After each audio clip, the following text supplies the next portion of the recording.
사도신경하심으로 하나님께 예배합니다. 나는 전능하신 아버지 하나님 천지의 창조주를 믿습니다. 나는 그의 일하신 아들 우리 주 예수 그리스도를 믿습니다. 그는 성령으로 잉태되어 동정녀 마리아에게서 나시고 본디오 빌라도에게 고난을 받아 십자가에 못 박혀 죽으시고 장사된 지 4일 만에 죽은 자 가운데서 다시 살아나셨으니 하늘에 오르시어 전능하신 아버지 하나님 우편에 앉아 계시다. 거기로부터 살아있는 자와 죽은 자를 심판하러 오십니다. 나는 성령을 믿으며 거룩한 공교회와 성도의 교제와 죄를 용서하는 것과 몸의 부활과 영생을 믿습니다. 아멘. 찬송가 218장입니다.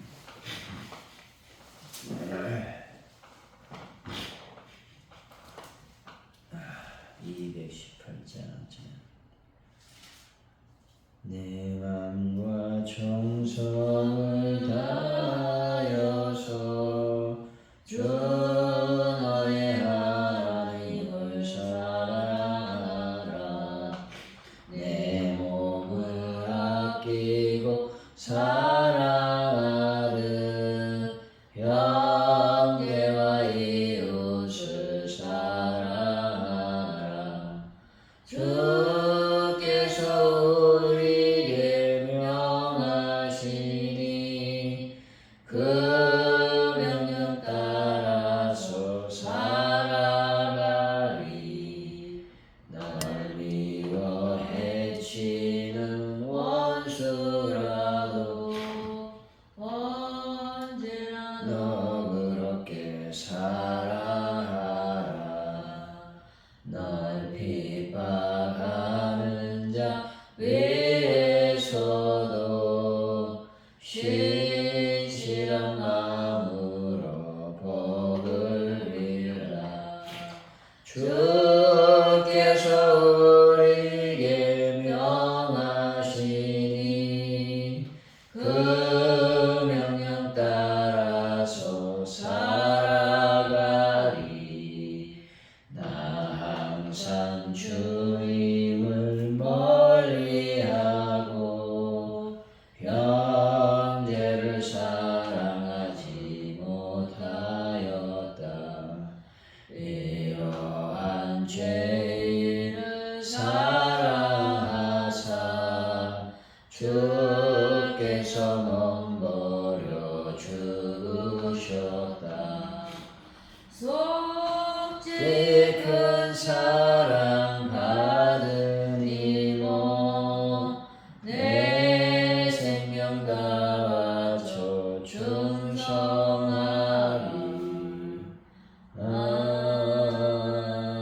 아멘. 주님, 악을 위하고 선에 속하려고 하셨는데 저희들은 거짓과 게으름에 속할 때가 많았음을 고백합니다. 완전한 선하심으로 저희들을 사랑하시는 예수님으로 충만하게 하여 주옵소서. 저희들 악함을 용서해 주시고 저희들의 형제를 사랑하고 대접하기 힘쓰는 자리로 부지런히 나아갈 수 있는 믿음도 도와여 주실 줄로 믿습니다. 하나님 아버지, 시험 간절히 저희들이 기도합니다. 주여 도우시고 인도하여 주셔서 저희들의 모든 삶과 또 신앙의 일치를 맛볼 수 있는 은혜도 더하여 주실 줄로 믿습니다. 대한민국을 늘 붙잡아 주시고 또 전 세계의 평화를 도와주시며 북한에 하나님의 복음이 온전히 증거되고 하나님의 놀라운 평화적 통일이 이루어질 수 있도록 아버지여 함께 하시고 도와주옵소서. 아버지, 가져오늘 교회를 주님 늘 붙잡아 주시고 성령의 능력과 권세로 말미암아 놀라운 부흥의 불길이 타오를 수 있도록 복을 더하여 주실 줄로 믿습니다. 전도할 때마다 하나님의 놀라운 은혜를 베푸시고 열매와 결실을 맺게 하여 주옵소서. 또한 아버지 간절히 기도합니다. 아버지, 변한다 문제를 완벽하게 해결하시고 또 아버지 전도할 때나 또 봉사할 때나 구제할 때나 내가 드러나지 않고 오직 예수 그리스도의 능력이 나타날 수 있도록 인도하여 주실 줄로 믿습니다. 모든 것을 주님께 맡깁니다. 또 저녁 구입의 모든 문제를 주님께 맡기오니 주여 주장하시고 인도하여 주옵소서. 아버지 하나님, 오늘 하루를 주님께 맡겨드립니다. 영광 가운데 임하여 주옵소서.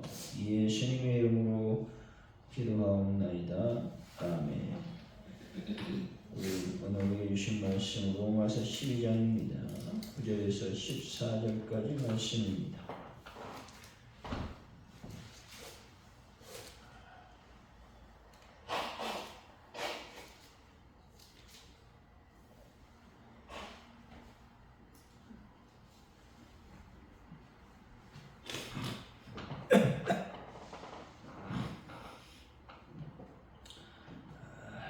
기독하시고 마지막 장까지 읽습니다.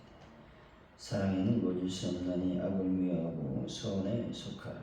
형제를 사랑하여 서로 우애하고 존경하기 위해서 원정하라. 부진을 하여 게으르지 말고 열심을 품고 주를 섬기라. 소망 중에 즐거워하며 환난 중에 참으며 기도에 항상 힘쓰며 성도들의 쓸 것을 공급하며 손 대접하기를 힘쓰라. 너희를 박해하는 자를 축복하라. 축복하고 저주하지 말라. 아멘.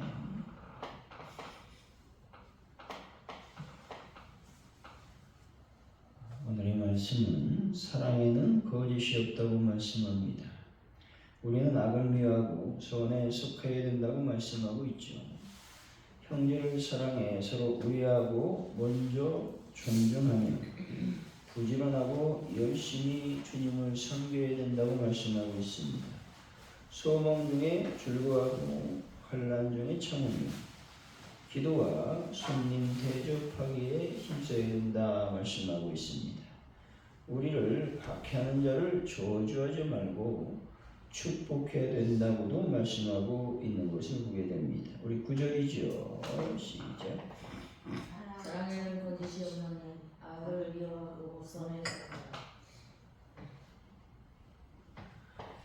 사랑에는 거짓이 없다고 말씀하는데 이 말씀은 모든 그리스도인의 행위는 위선이 없는 진실된 사랑, 다시 말해서 아가페 사랑에서 출발한다고 말하는 것이죠. 계산적이거나 이기적인 동기, 외식하는 마음으로 하는 사랑은 하나님 앞에서 가치가 없다고 말씀하고 있습니다. 악을 미워하고 선에 속해야 된다는 말씀은 진실된 사랑은 도덕적 분별력을 요구한다는 것입니다. 악한 행위와 사상을 미워하며 하나님의 뜻과 일치하는 선에 적극적으로 연합하고 또 선을 붙잡는 삶의 태도가 곧 진실한 사랑의 표현이라는 겁니다. 나의 말과 행동, 특히 봉사와 헌신에 순수한 동기가 있는지 점검해야 된다는 것이죠. 세상의 부조리나 죄악에 대해 타협하지 않고 미워하는 거룩한 분노를 가져야 된다고 말씀하고 있습니다. 여러분, 적극적으로 정의와 선을 행하는 일에 참여하여 사랑의 진실성을 입증하는 분들이 되시기를 바랍니다. 10절이죠. 시작.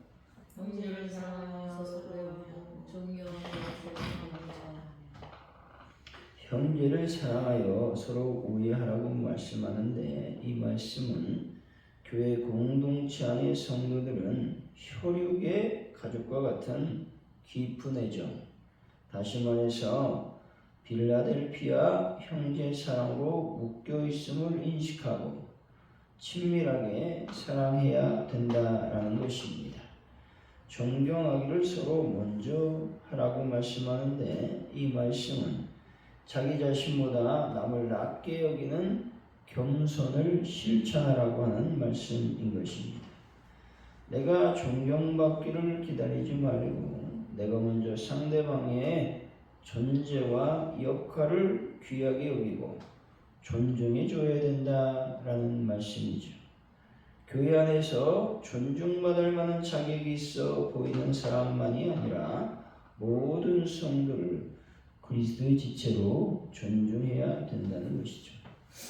내가 먼저 다가가 격려하고 또 칭찬하며 서로의 자존심을 세워주는 영적인 예절을 실천해야 된다 말하고 있습니다. 11절이죠. 시작. 부지런하여 그들인지 말고 열심을 품고 주를 섬기라. 성도들의 삶은 나태함과 거리가 멀어야 된다는 것입니다. 특히 하나님과 교회를 섬기는 일에 있어서는 열심을 내야 한다는 것이죠. 열심을 품고라는 말씀은 단순히 육체적인 부지런만이 아니라 성령 안에서 뜨거운 열정을 가지고 주님을 섬기라고 하는 명령의 말씀인 것이죠. 하나님이 주신 은사를 통해 사명을 감당할 때 영적으로 뜨거운 마음을 유지해야 된다는 것입니다. 맡겨진 작은 일이라도 주님을 섬기는 마음으로 최선을 다해 부지런히 감당해야 된다고 말씀하고 있죠. 영적인 일이나 교회 봉사를 해도 그만, 안 해도 그만으로 여기는 미지근한 태도를 버려야 된다는 것이죠. 다만 열정적으로 임하여 하나님을 기쁘시게 해야 된다고 말씀하고 있는 것이죠. 12절입니다. 시작. 소망 즐거워하며 환난 중에 참으며 기도에 항상 그리스도의 삶은 영적 균형을 요구한다는 것이죠. 이 세 가지 명령은 환난 속에서 성도가 취해야 될 신앙의 자세를 보여주고 있습니다. 소망 중에 즐거워해야 된다고 말하죠. 이 말씀은 현재의 고통보다 장차 주실 영광을 바라보기 때문에 기뻐할 수 있다라는 것입니다. 환난 중에 참으라고 말씀하죠. 인내는 소망이 있음을 증명하는 행위로서 고통을 회피하지 않고 견뎌내야 한다라는 말씀인 것이죠. 기도에 항상 힘쓰라고 말하고 있습니다. 이 말씀은 인내하고 즐거워할 수 있는 힘의 근원은 끊임없는 하나님과의 교제에 있다라고 말씀하는 것입니다. 인생 고난과 어려움이 닥칠 때 낙심하거나 포기하지 말고 천국 소망을 바라봐야 된다는 것입니다. 특히 힘든 시기일수록 기도의 자리를 더욱 지켜야 된다는 것이죠. 그리고 우리의 필요와 간구를 쉼없이 하나님께 아뢰는 습관을 들여야 된다라는 것입니다. 우리 13절이죠. 시작. 성도들의 쓸 것을 손 대접하기를 했으라. 성도들이 쓸 것을 공급하라고 말씀하죠. 교회 안에 가난하거나 궁핍한 형제들의 실제적인 필요를 외면하지 말고 재정적이든 물질적이든 나누어 줘야 된다고 말씀하고 있는 것입니다. 이는 사랑의 구체적인 실천을 말하는 것이죠. 손대접하기를 힘쓰라고 말씀합니다. 이 말은 나그네나 낯선 이방인 또는 도움을 필요로 하는 사람들을 기꺼이 환대하고 섬기는 것을 중요하게 여겨야 된다는 것입니다. 초대교회 당시 순회 전도자들이나 박해를 피해온 이들을 돕는 것은 매우 중요한 행위였습니다. 나눔에 인색하지 않아야 된다는 것이죠. 특히 교회 공동체 안에서 실제적인 어려움을 겪는 지체들의 필요를 민감하게 살피고 시간과 물질을 내어 적극적으로 돕는 삶을 살아야 된다는 것입니다. 이웃에게 베푸는 따뜻한 환대가 복음의 증거가 됨을 항상 기억해야 된다라고 말씀하고 있습니다. 우리 14절이죠. 시작. 너희를 박해하는 자를 축복하라. 축복하고 응답자를 찬양하라. 이는 산상순의 핵심 명령을 되풀이하는 것으로서 그리스도인의 사랑의 궁극적인 경지를 보여주고 있습니다. 박해하는 자를 향해서 복수가 아닌 축복을 선언하라고 말하고 있습니다. 이것은 인간의 힘으로는 불가능하며 오직 성령의 능력과 예수 그리스도의 사랑을 받는 자만이 할 수 있는 명령인 것이죠. 이 축복은 박해자에게 하나님의 긍휼이 임하기를 구하는 능동적인 사랑의 실천의 말씀이죠. 나에게 상처를 주고 비방하며 해를 끼친 사람에 대해 마음속으로도 저주하거나 악담하지 아니하도록 마음과 입술을 지켜야 된다라는 것입니다. 오히려 그들을 위해 진심으로 하나님의 은혜가 임하기를 기도함으로써 복음의 능력이 나의 인격 속에서 역사하고 있음을 증명해야 된다라고 말씀하고 있습니다.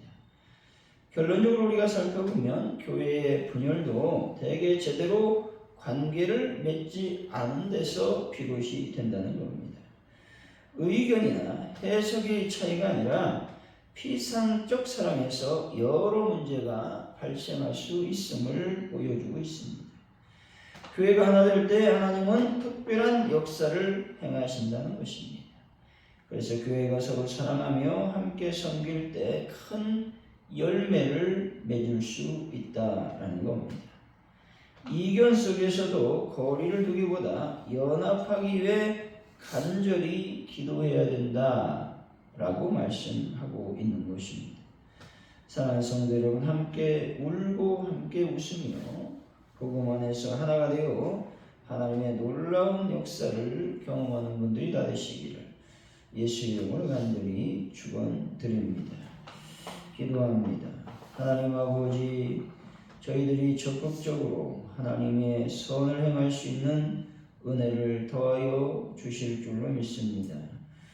그 외에 공동체 안에서 성도들을 격려하고 또 서로 칭찬하며 서로의 자존심을 세워줄 수 있는 영적인 예절을 저희들이 실천할 수 있도록 저희들에게 믿음을 더하여 주실 줄로 믿습니다. 날마다 우리의 필요와 간구를 하나님께 아뢰므로 말미암아 하나님의 응답을 받는 저희들의 삶이 되게 하여 주실 줄로 믿습니다. 원수를 사랑하는 것, 또 핍박하는 자를 위해서 기도하는 것 결코 쉽지 않습니다. 그래서 날마다 우리는 성령의 충만함을 받아야 되고 예수 그리스도의 사랑 안에 머물러야 됨을 믿습니다. 하나님, 오늘 또 원수를 향해서 또 나를 박해하고 비방하는 자를 위해서 축복하며 기도하는 능동적인 사랑을 실천해 나갈 수 있도록 하나님의 은혜를 더하여 주실 줄로 믿습니다. 하나님, 오늘도 주님께 모든 것을 맡깁니다. 주장하여 주옵소서. 감사합니다. 예수님의 이름으로 기도하오며 주기도문으로 예배를 마칩니다. 하늘에 계신 우리 아버지 이름을 거룩하게 하시며 아버지 나라가 오게 하시며 아버지의 뜻이 하늘에서와 같이 땅에서 이루어지게 하소서.